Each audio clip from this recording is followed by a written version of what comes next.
కడియం శ్రీహరి కుమార్తె నిలబడుతుంది.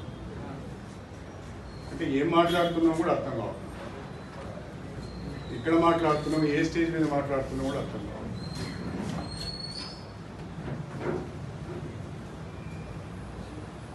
దయాకర్ రావు గారు ఒకటి గుర్తుపెట్టుకోవాలి,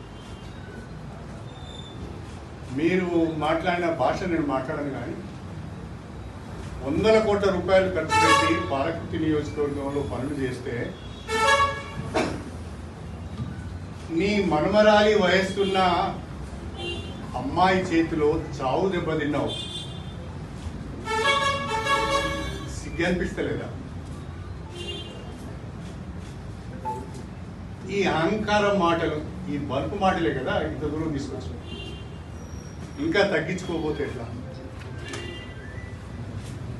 తగ్గించుకోవాలి. ఎందుకు నేను ఓడిపోయానని సమీక్ష చేసుకోవాలి. వాళ్ళకి ఇంకో కోపం కూడా ఉంది నా మీద.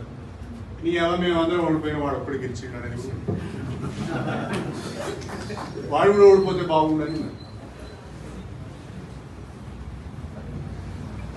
ఇక పల్లా రాజేశ్వర రెడ్డి నిప్పు దొక్కిన కోతి కంటే అధ్వానంగా ఎగురుతాడు. ఎందుకో నాకు అర్థం కాదు. భాష అయితే దారుణంగా ఉంది. నేను అవినీతికి పాల్పడ్డానని, నేను దోపిడీ చేశానని చాలా మాటలు మాట్లాడుతున్నాను. ఇలా కేసీఆర్ గారు భారత రాష్ట్ర సమితి ఈ స్థితికి రావడానికి, ఈ దుస్థితికి రావడానికి కారణం పల్లా రాజేశ్వర రెడ్డి లాంటి చీడ పురుగులు చేరి నాశనం చేశారు. తెల్లారు లేస్తే పక్కన ఉండి చెప్పుడు మాటలు, లేని కొన్ని మాటలు చెప్పి పార్టీని భ్రష్టు పట్టించారు. నేను అడుగుతున్నా పల్లా రాజేశ్వర రెడ్డి గారు, నా చరిత్ర అంతా బయట పెడతా అన్నాడు, నా దోపిడీ అంతా బయట పెడతా అన్నాడు.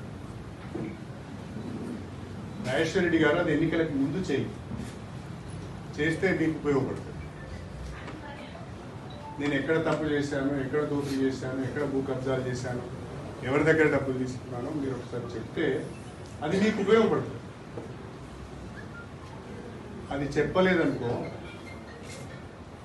నువ్వు చేసిన ఆరోపణల పైన ఆధారాలతో బయటికి రాలేదనుకో, నీ బట్టలు తీసి జనగామ చౌరస్తాలో నిలబెట్టడం మాత్రం ఖాయం.